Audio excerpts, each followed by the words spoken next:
All right, so we're going to do Fallon's stress test. Another name for this test is wrist flexion test. Structures being assessed is the median nerve. Positive finding is going to be any tingling numbness in the index finger or middle finger. Patient positioning is going to be seated with elbow and shoulder flex with the dorsal aspects of the hands touching each other together with wrist flexion. Clinician is going to be either just standing in front of the patient, or for this instance, so you can see the test, I'm going to be just next to the patient. Stabilization is going to be none. Stress test is going to be none. Movement is the patient's going to go ahead and drop their elbows. Compensation is that they don't go ahead and drop their elbows to activate the stretch of the median nerve with the wrist flexion, okay? All right.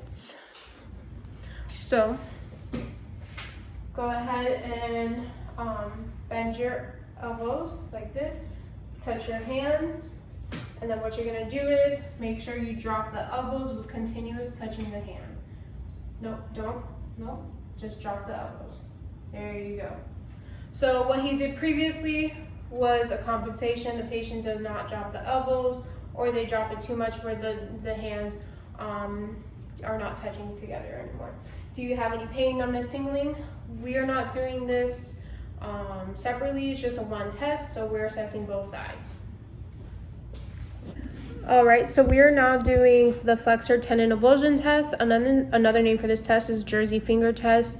The structure being assessed is the flexor digitorum longus profundus.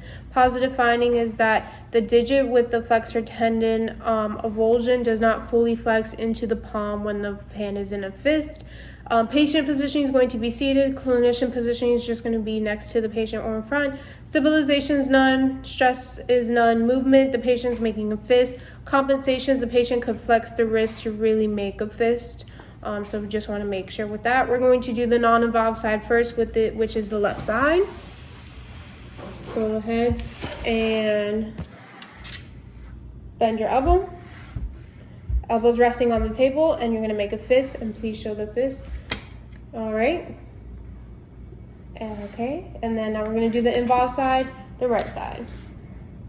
And we're looking at the digits. Perfect. All right, so now we are going to go ahead and do the Murphy's test. There's no other name for this test. Structure being tested is the lunate. A positive finding is that the third MCP is aligned with the second and fourth metacarpals. Patient positioning is going to be elbows resting on the table, forearms supinated, making a fist. Stabilization is none. Stress point is none. Movement is making a fist. And any compensation is the patient is apprehensive or is in pain that is unable to make a fist, okay? So we're going to do the non-involved side first, the left side. Okay, go ahead, make a fist. All right, we're looking at this one, making sure it's not aligned, okay? That would be a positive finding. If it was aligned, it would be a fracture to the lunate. Now we're going to do the involved side. Perfect, same thing, checking right in here. Good. Now we are going to do Froment stress test. There's no other name for this test. Structures being tested is the ulnar nerve. Positive finding is the inability to flex the IP joint of the thumb. Position is the patient's going to be with the elbow flex, grasping a sheet of paper with the thumb being flexed and all other fingers. Stabilization is none. Stress point is none. Movement is none. Compensation is that the patient is truly not holding on to the paper, that when I do pull the paper, they're not holding it, so it gets removed out of their hand.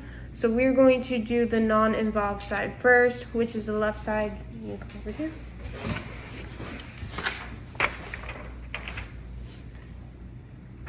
Okay, so we're looking at here, and good. Okay, now we're going to go ahead and do the involved side, the right side.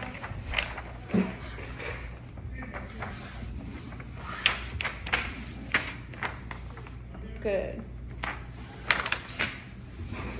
All right, now we're going to do the Veris test, Veris stress test of the third PIP joint. Structures being tested is the RCL of the third PIP joint. Positive finding is laxity, gapping, or pain. His patient positioning is going to be seated with elbow flex and forearm supinated. Clinician could be standing by the side of the patient or in front of them. Stabilization is going to be the proximal aspect of the third PIP. Stress is going to be the distal segment of the joint that's being tested. Movement is going to be the various stress test of the radial lateral ligament. Compensation is that their finger is not fully relaxed, and it's and we're going to go ahead and do the non-involved side first. The left side of the third PIP. This is the third finger PIP, and I'm going to go ahead and apply a varus force. Any pain? No. Good. Now we're going to go ahead and do the involved side of the third PIP.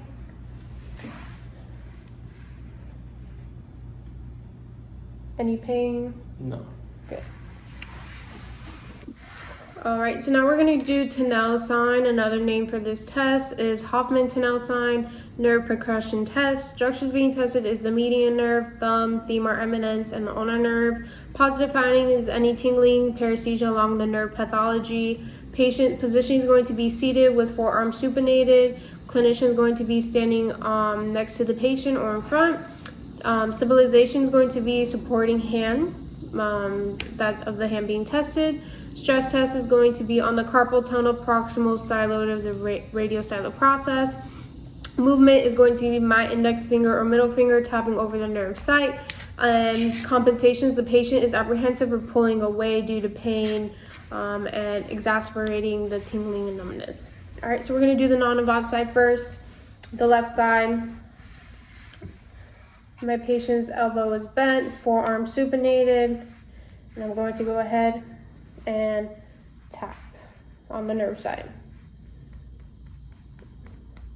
Any pain, numbness, tingling? No. Now we're going to do the involved side, the right side.